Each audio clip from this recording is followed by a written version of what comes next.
And we're talking about those items not on the agenda. Have you got a list of those? Bevan standing orders? The first one of those is Councillor Bevan and standing orders. Yeah. Order, please. This is the most vital issue of the day. Councillor Belford and Bailey, you need to be listening carefully to standing orders. Riveting subject that it is. This was touched upon earlier, Chair, when there was a discussion around the minutes and chairs getting a copy of drafts and so forth. But I wanted to bring to Councillors' attention item 9.1 of the standing orders that we adopted last year, which... You wait till we all pull those out. No, I'm going to read it to you, so I'm going to save you the trouble. Which is regarding preparation of the agenda. It is the Chief Executive's responsibility to prepare an agenda for each meeting, listing and attaching information on the items of business to be brought forward before the meeting so far as it is known, including the names of relevant members. When preparing the business items for an agenda, the Chief Executive or Group Manager responsible will consult with the relevant chairperson. So it's arguable that the minutes are actually part of the agenda in any case, but more importantly, we have envisaged a process of consultation between the chair and the chief executive or the manager for that particular meeting, so that they both own the agenda. And given that we've now got to the point where we have had meetings of all our committees, I'm interested in getting a bit of feedback from the chairpersons for each of our committees as to whether this process has been adopted or not. And I'm happy to go through the council meetings and the subcommittee meetings one at a time and ask those chairs whether this process has been picked up. Do you want to do that now, Councillor? Or Don't see why not. We're all sitting around the table. Is this an inquisition? No. I'm interested to know. Yeah, it works with the council. Good. Well, let's just give this a few minutes, not too long, but also to get a comment from staff from their perspective as well. So, can you give us a comment, Liz and Andrew, about the process, the level of comfort from the staff? Well, perhaps I could go through you, Mr. Chairman. There's no issue about level of comfort. It's always been a matter of practice that we've adopted in the past. Occasionally things slip through the cracks if there's an unavailability of either the committee chair before the agenda goes out, or the staff or the group manager responsible. But in any event, there's normally either a face-to-face meeting, or, for example, when Councillor Hewitt chaired this committee, we'd always have a phone call to go through the matters on the agenda prior to it being released. So I think it's generally, in most instances, it's just a matter of good practice, and it's been a long-standing practice here. Like I said, there will be times when it won't occur for whatever reasons, but that would be the exception, I would have thought. Comment from chairs? With respect to the Environment Committee, you'll recall we've had one meeting of the committee. The agenda for that reflected a conversation Peter, as the deputy chairman, and I had with the two senior managers. So that worked fine. Since then, the only discussion I've had is to complain about the fact that my next scheduled Environment Committee meeting, which is far off in the future somewhere, keeps getting whittled away into half day, then third day, and whatever, because people poach on my agenda day, and I'm digging in my heels on that. But I've yet to have any discussion with the staff as to.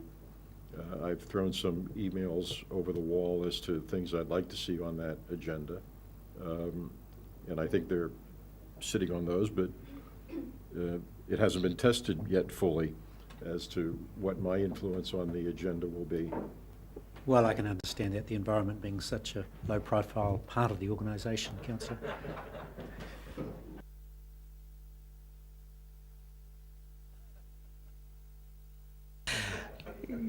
Councillor Graham. Yeah, I'm very happy with the process. I know in the previous council that we had some vigorous debate on who owned the agenda and who owned the minutes, and I was very staunch in those days that the chair owns both in the final analysis, and I'm very happy the way it's working at the moment. I have no complaints at all. And staff make best endeavours to get me involved. Any other comment about that, Councillor? Transport Committee, pre-agenda meetings are a matter of course, done every time. And I can speak for the Coastal Hazards Committee. As chair of that, I'm also a member of the Technical Advisory Group, and that's where the agenda items are developed for the next joint committee meeting. So yes, I'm heavily involved in that as well. The only comment I've got is I probably got myself lost and out of kilter with this particular agenda. I probably need to have that conversation, and also with Councillor Hewitt, I need to be more on the same page with it, so we're sharing that with the deputies as well. Probably needs to be a bit of a chat with Leanne and yourself, with your committee secretary, who comes from Napier City Council with a very good reputation, but may not know how we go about things here. So it seems as though there's. Well, it didn't happen. So I lost.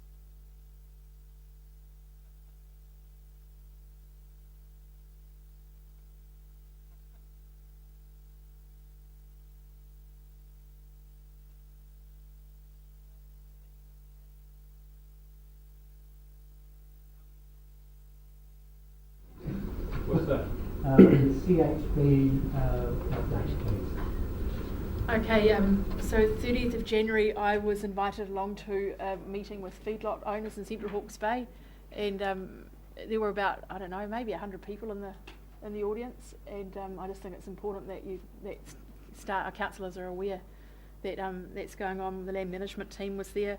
I'll make the in fact, no, I'll go to my next meeting and then I'll make an observation.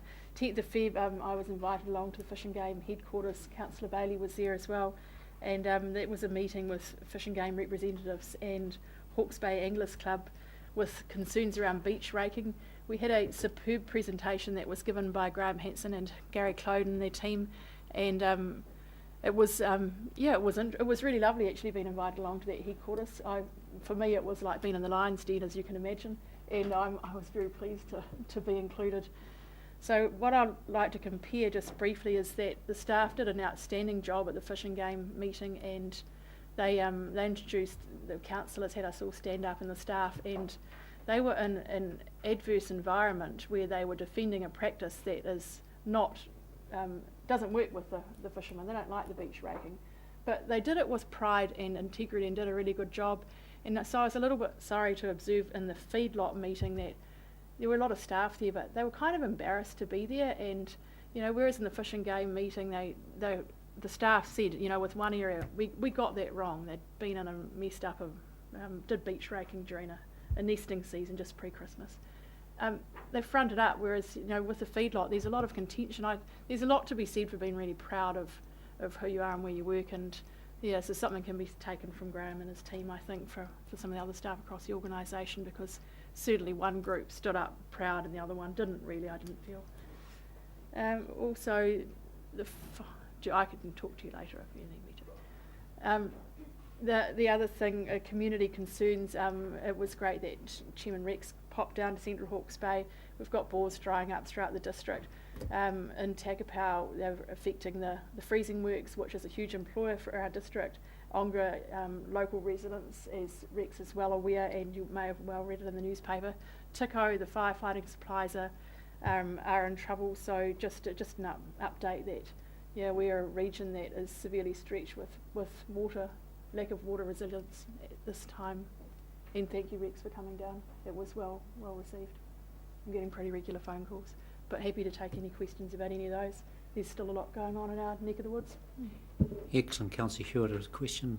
Councillor Bailey. Yeah, not so much a question, but totally endorse Councillor Hewitt's comments on the beach raking meeting. I thought that was really, really well handled. It was, they could have got out of hand become quite ugly, but they did that really, really well. So big thumbs up to the staff for that. Councillor Barker, can you talk to us about an airport, please?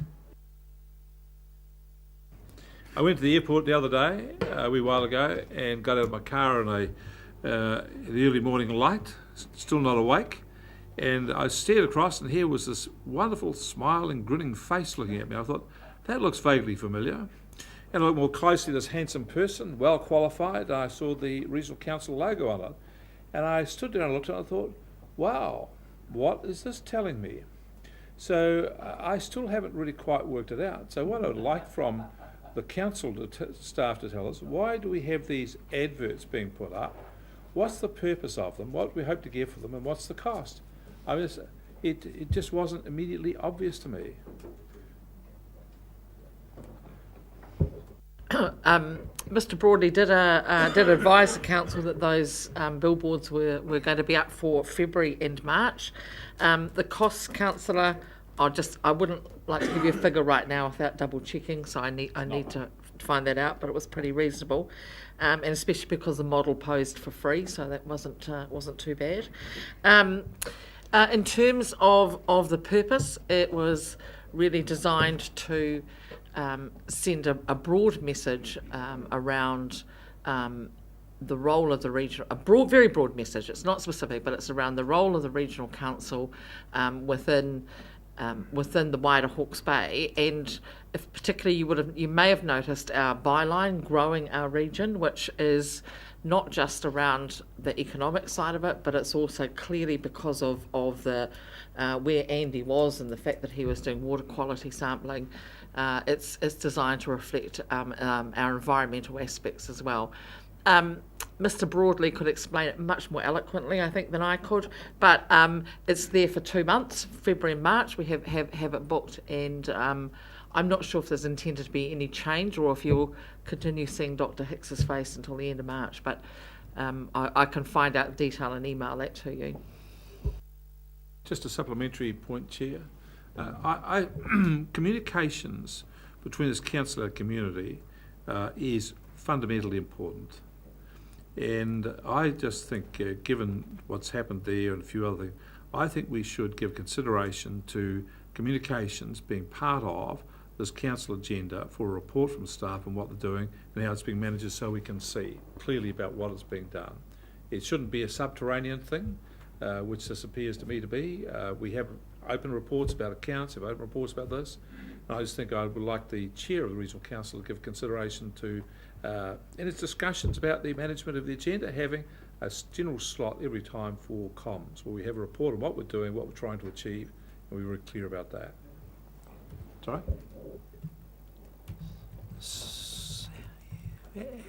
Well, if we're going to have a bearded gentleman on those signs, it might as well be Councillor Graham, I would suggest.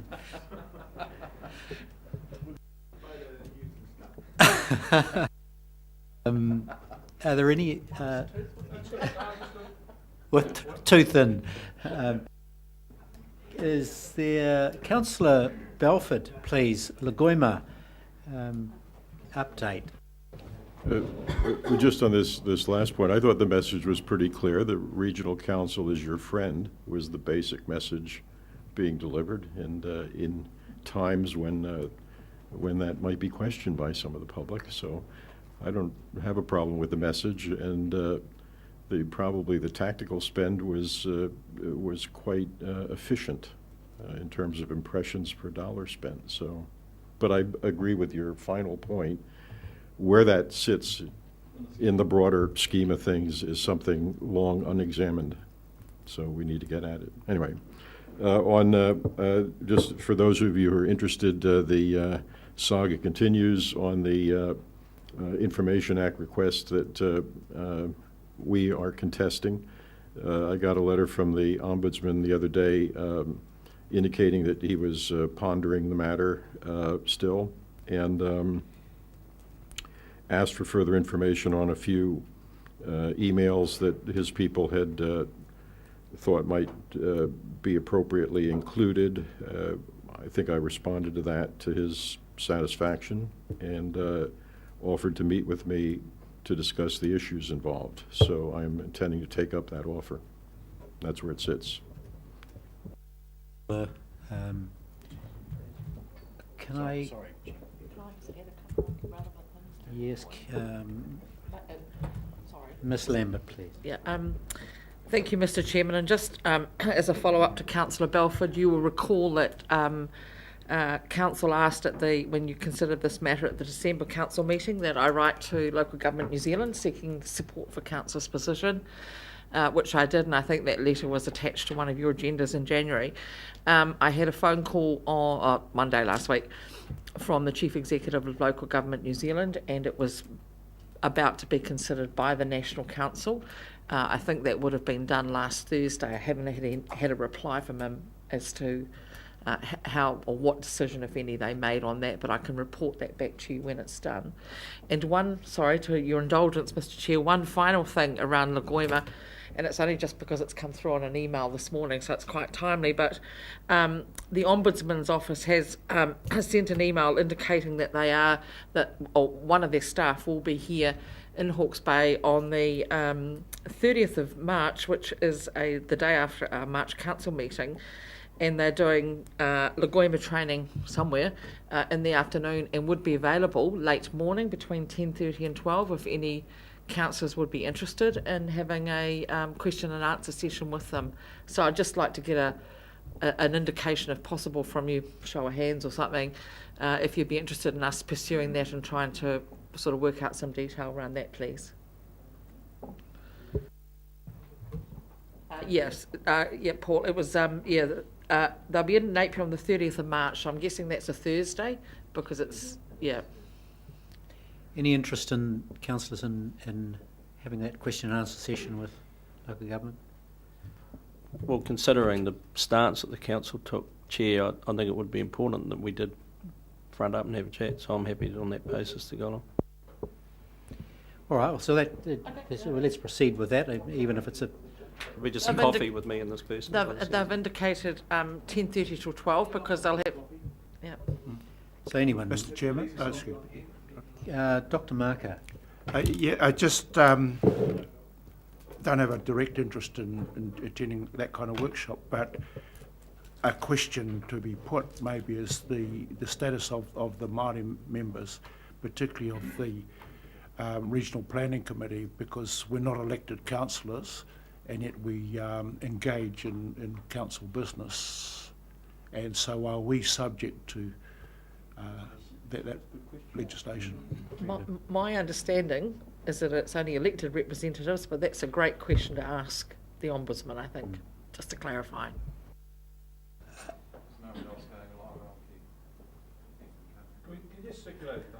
Yes, that's on. Absolutely. All I was trying to do was get an indication of if there was some interest, and we will we'll get it confirmed. Thank you.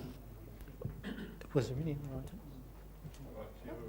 I think we're just about to the end, and we've examined all those non-agenda items. I just wanted to give Dr. Marker and Mr. Paku an opportunity to comment on any issues they may want to raise. Is there anything that you feel is, from your perspective, that Mr. Paku?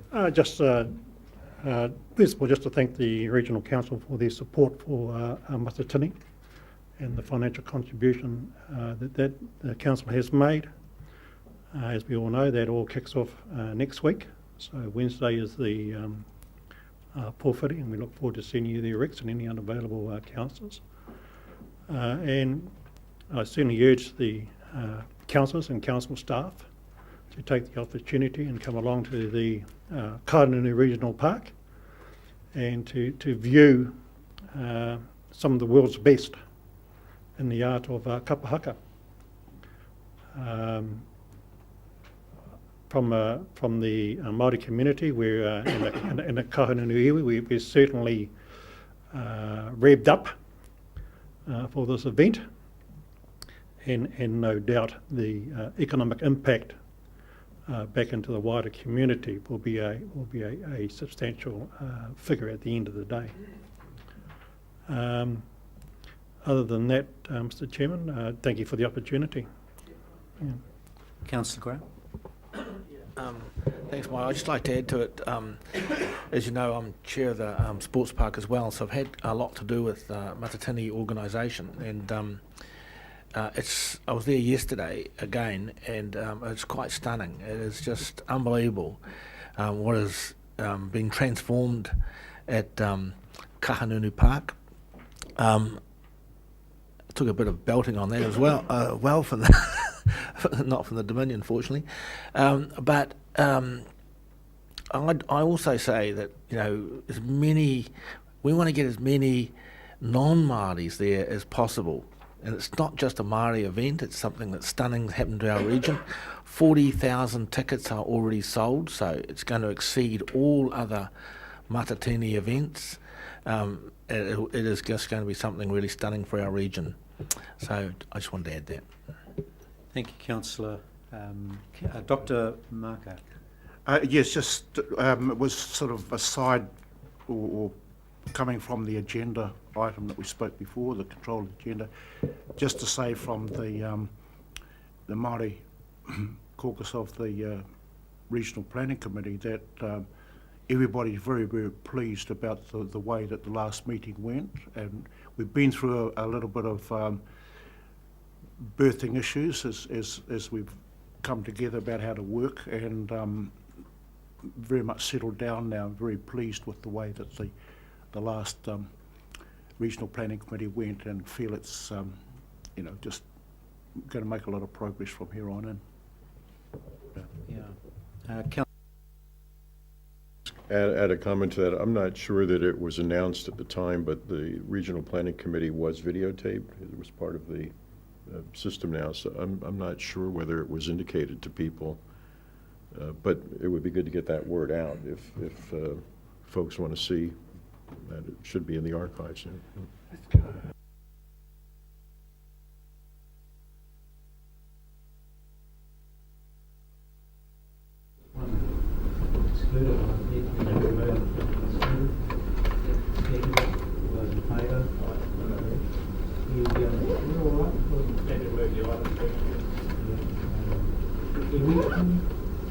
No.